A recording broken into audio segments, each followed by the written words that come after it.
21st Century Entrepreneurship with Martin Piskarik. Since Trump has just won the election 3 weeks ago, there's a lot of questions around what happens next for the Democratic Party. Is there a path forward for the Democratic Party? Will we win in 2026 or 28, or is the party essentially done? And I hope that in this episode, I'm able to help answer some of those questions for you guys. For those of you guys who don't know, my name is Zee. I run an organization called Soul Strategies, where we work on movement-style campaigns, particularly field operations, where we talk to everyday American voters.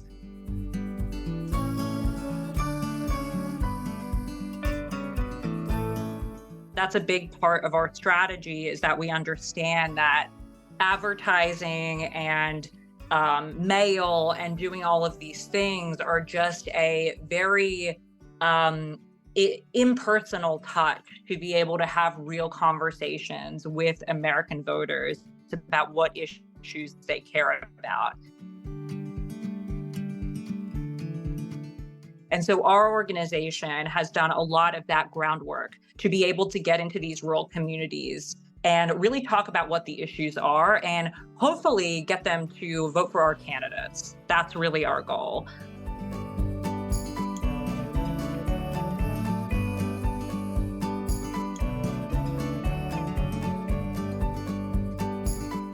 Soul Strategies, we started in 2020. We actually started at a very interesting time. We started right before the January 6th riot on the Capitol happened, after Trump essentially told the American people that he did not lose the election, that he absolutely lost to Joe Biden in 2020. And because of that, decided to rile up his base and essentially attacked the Capitol of the United States, which, you know, will forever be, unfortunately, in our history books and for all of time. And so we had just started our operation then, and we're very sort of confused even at that time about what path we were going to take forward.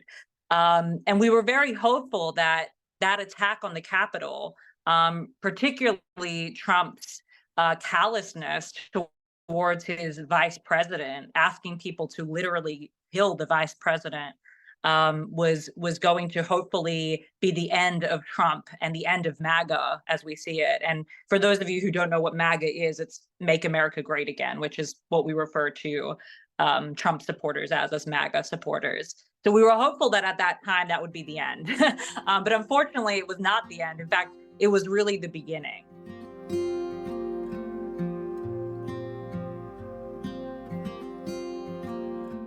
We really had an uphill battle from the very beginning of when Soul Strategy started, without even really knowing that we were in an uphill battle.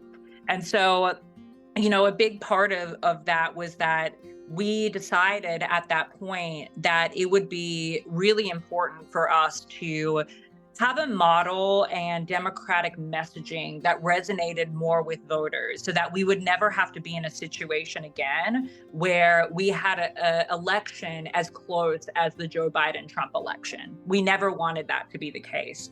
And so it was at that point that we started to talk with operatives and discuss that running a populist Bernie Sanders style candidate would really be our only path forward to be able to win these elections, not just at the top of the ticket for president, but all the way down to the local level, city council, the state senate, all of those seats.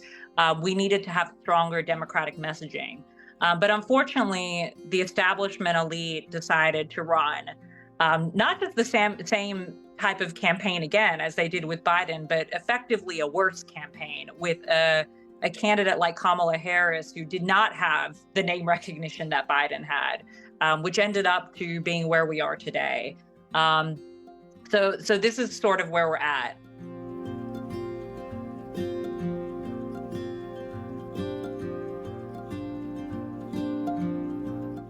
Thinking about sort of the journey of entrepreneurship and why I even started Soul Strategies before January 6th of 2021 happened. At the time, I was 27 years old. I had been working on field operations for a number of years, about 6 or 7 years at that point. I had done some pretty groundbreaking races. I had gotten the opportunity to help out Bernie's campaign. I had gotten the opportunity to be one of the vendors for Alexandria Ocasio-Cortez's campaign when she beat Crowley in 2018, which was a very big upset for the Democratic establishment, and decided that at 27 that it would be time for me to either do this or not do this, but not sort of be this sort of 1 foot in, 1 foot out as I had been for many years before. And the reason why I decided at that point was because before that, I was running these incredibly large ground games to these voters and essentially giving my services almost for free. I mean, I was working for large companies that would hire me as a subcontractor to effectively do everything, and I would get 10%, maybe 5%, and they would walk away with a huge chunk of change. So for years and years, I said, well, I won't be able to do this because I don't know enough people in the industry. I don't have my footing yet.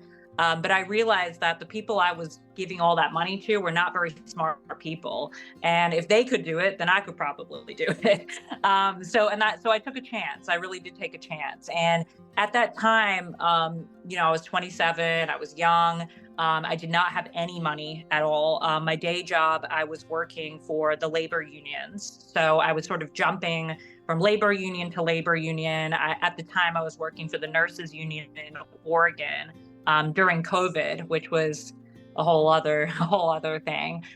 And I decided to take a chance because at the time I was, working off basically minimum wage. I was living in an RV, a 1984 RV with no hot water, living in a RV park where I'd go in the morning to use the shower and there were needles on the ground because there were drug addicts in the bathroom. And I decided that, this would be the time for me to make that choice. And so I decided that I was going to leave my job and I was going to go all in. And if I failed, then I'd work at McDonald's, or I had a college degree, so I figured I could find something. And instead, what ended up turning out was that we did over $1 million in our first year. People loved the idea. They loved the idea of a woman-owned and operated political organization that really believed in getting out and talking to voters. And because we sold our dream and because we sold our vision and we sold ourselves, I think that's the reason why we ended up where we ended up. And now 5 years later, we're running still an all-woman shop, which is very important to us. And we've gotten to work on some of the biggest races around the country. So that's really it in a nutshell.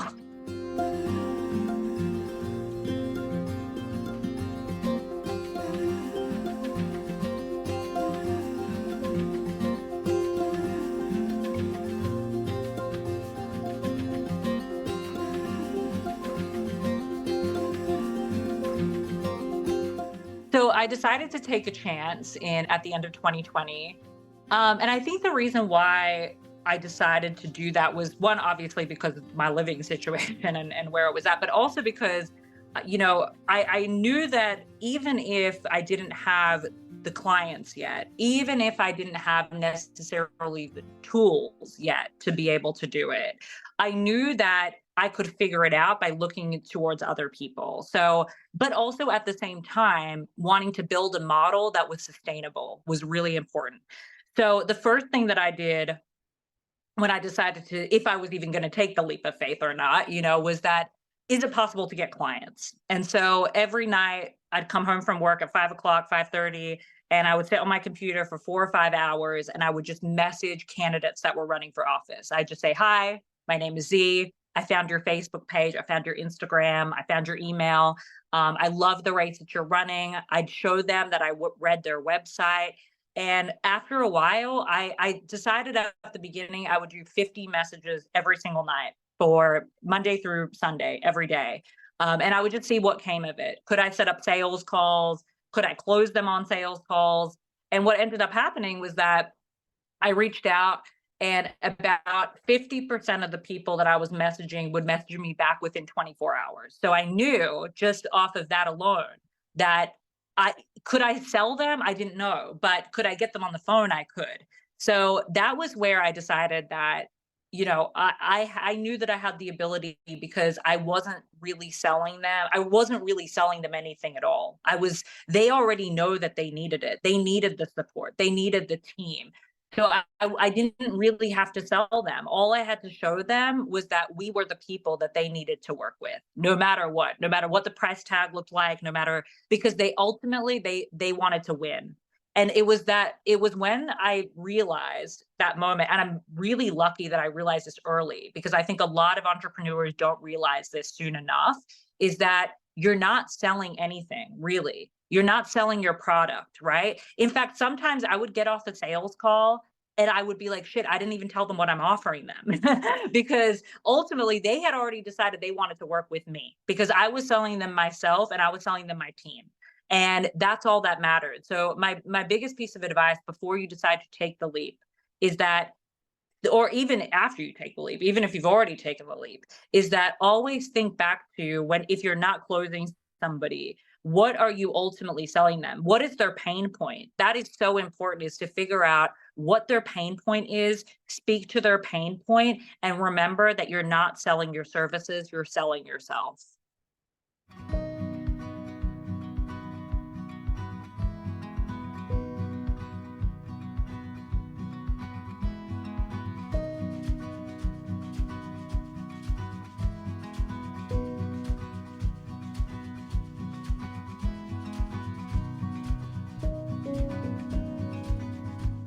In terms of the sustainable model, so it was very important to us that before we hired a bunch of people, before we did any of this, that we had two things, that we had consistent sales calls or consistent we call them connection calls or strategy calls, and that we had a staff that could support that. That those were, and on top of that, I think even the third thing is that we had candidates that actually wanted to win. Because, and that sounds crazy, right? Because you're like, what do you mean? Like, why would they run for office? They don't want to win.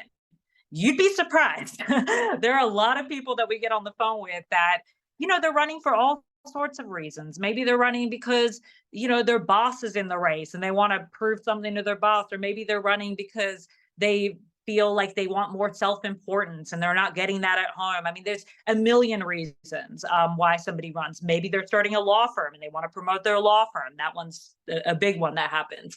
But we wanted candidates that were different. We wanted candidates that were running because they believed in their message, they believed in their community, and they were there to be a public servant. That was the most important thing to us.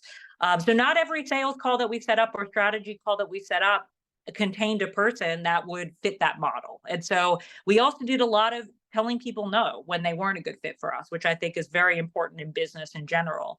But our model was that we had to make sure, first and foremost, we had those calls coming in. So the first thing that we did was we hired good outreach people on our team because I knew I wouldn't be able to be sending 50 messages every day for all of eternity. I did that for the first year. It worked great. But then I needed somebody to come in and do that. And that's when I was very lucky to find my partner, Julie, who is still with me to this day. And we've been working together for 5 years, and she runs our outreach department now, which is awesome. But that's really important, I think, for all entrepreneurs, is to remember that it is important to hire out where your weaknesses are. And it's also important that your model is sustainable in the sense that you will always have more coming. And so hiring that person to do that before you hire a chief of staff, before you hire anybody else, is you want to hire the person that's going to make you the most money, which is usually, for us at least, was outreach.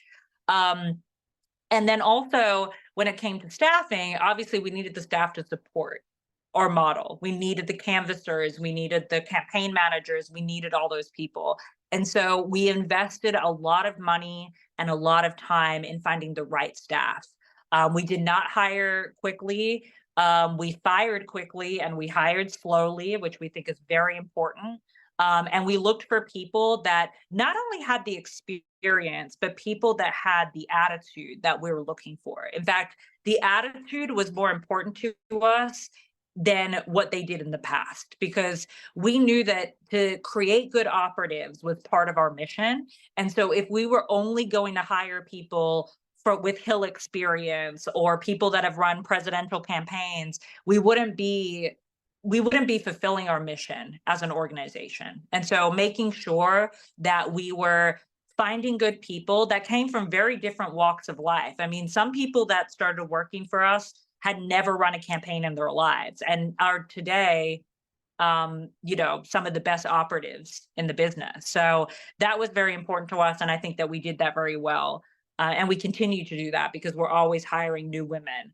And then also, like, as I said about the candidates, making sure that these are people that you actually want to work with are going to be really, really important. Because once you find the people that fit what you're doing and, are looking to actually win their race, that's when, you will find that, again, you don't have to sell anything because they will just go through the process naturally, which is really what we were looking for. And we're still looking for, because honestly, finding good candidates is the hardest part of this business. We talk with between 20 and 70 candidates every week of the year, and less than 50% of them are good candidates. So that's something that we always bring up on these podcasts, especially, is that if you're the type of person that is in your community and is connected to your community and you want to run for office, you should call us, because we can get you started in doing that initial groundwork that you need to do to be able to even think about running a successful campaign.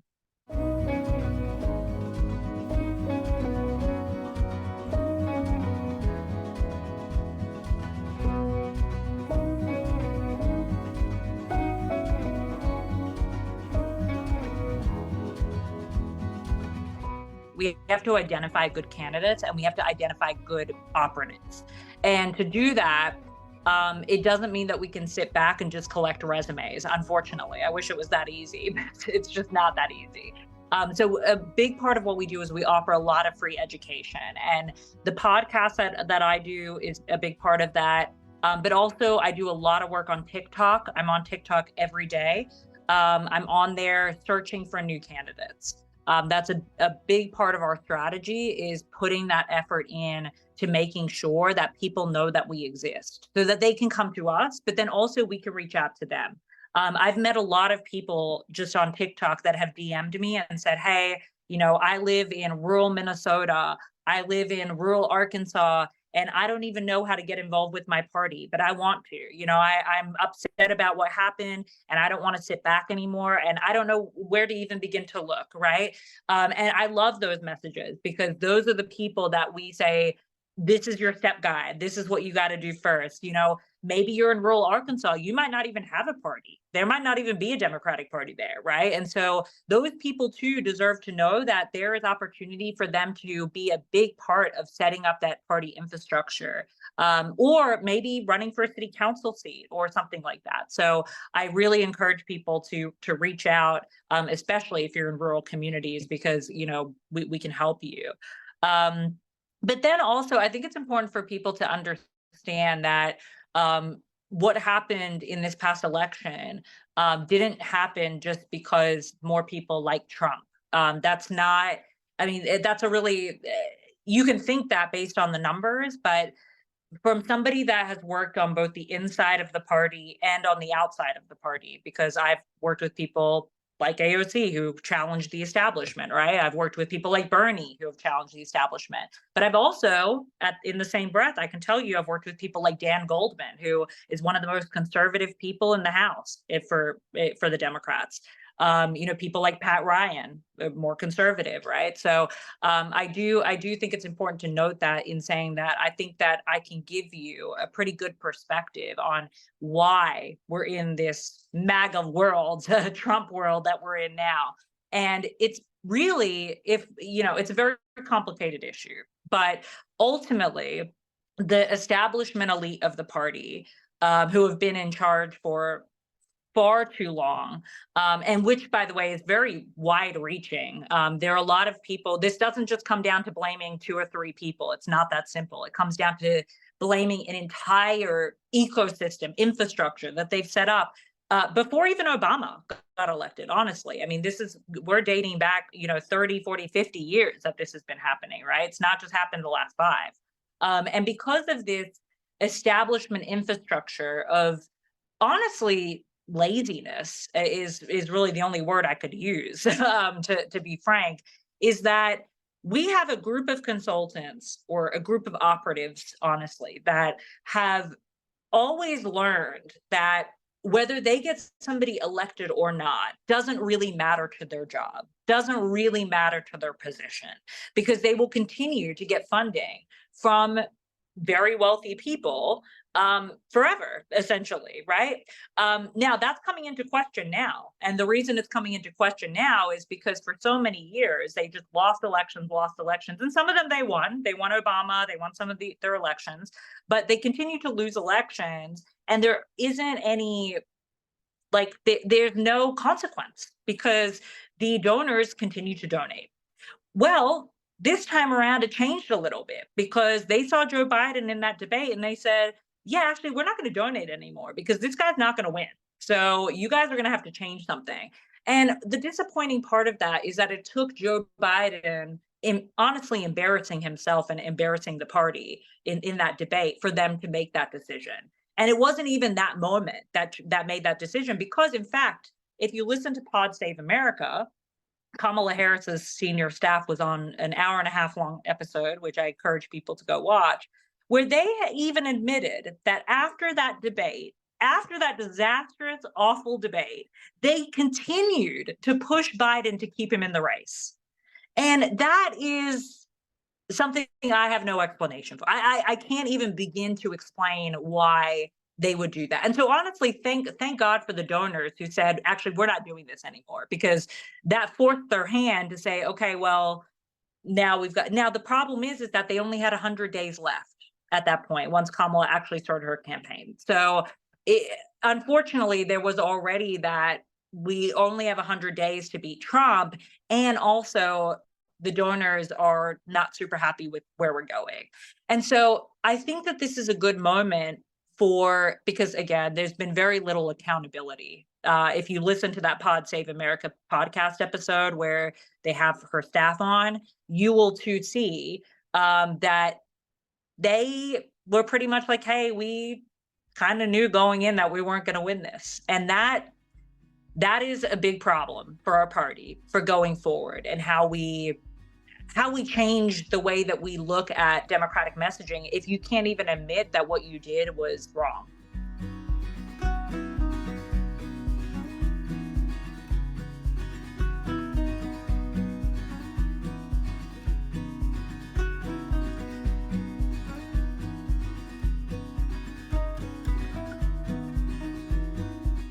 But yeah, ultimately, there wasn't very many, if any, lessons learned in this process. And so now going into 2025, we cannot continue to just allow these people to run campaigns. It now has to be a place where we have to step in as the populist candidates and say, hey, we're going to take over. And I think it's a good thing that Jamie Harrison is stepping down from the DNC as DNC chair. That's very helpful. But Jamie Harrison also had the gall to tell Bernie Sanders that, Bernie had made basically a press release after the election saying that the Democratic Party abandoned the working class, and as a result, the working class abandoned the Democratic Party. And Jamie Harrison, the head of the DNC, basically told him to F off, and that he was wrong. And that shows, again, another lack of accountability.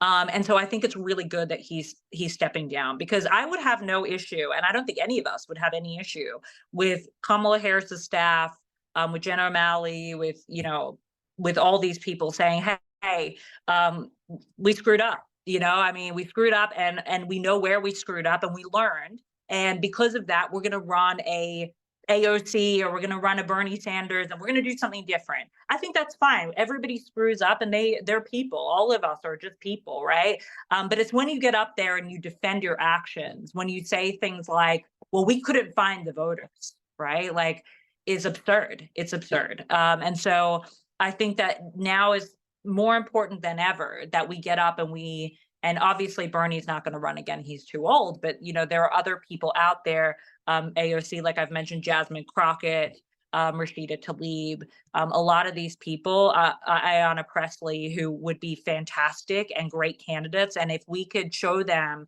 that the working class message works. And by the way, the MAGA operatives, the Trump operatives have said on multiple occasions, Charlie Kirk, one of the biggest ones, just said that their biggest fear is us running a populist candidate. That is their biggest fear, because they know that if we start actually offering something of substance, if we say $15 an hour minimum wage, or even $20 an hour minimum wage, if we start offering Medicare for all, if we start offering all of these policies, what are they going to sell? Like, there's only so far like talking about illegal immigrants will work, right? And so they have actually directly told us that they are scared of this. And so we need to lean into that.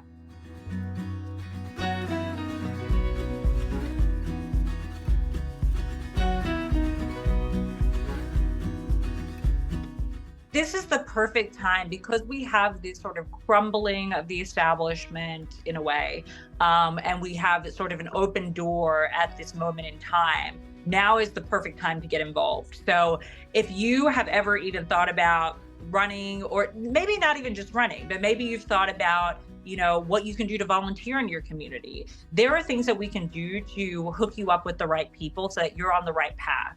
And so if you go to our website, soulstrategies.com, follow us on all of our social media, follow us on TikTok, follow us on Instagram, and please message us, because we will be able to help you get your infrastructure set up.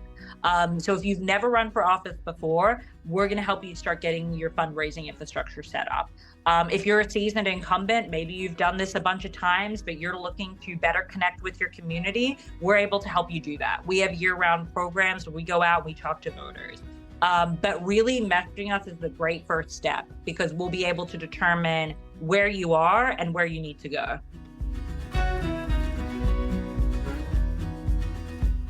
'21st Century Entrepreneurship with Martin Piskarik.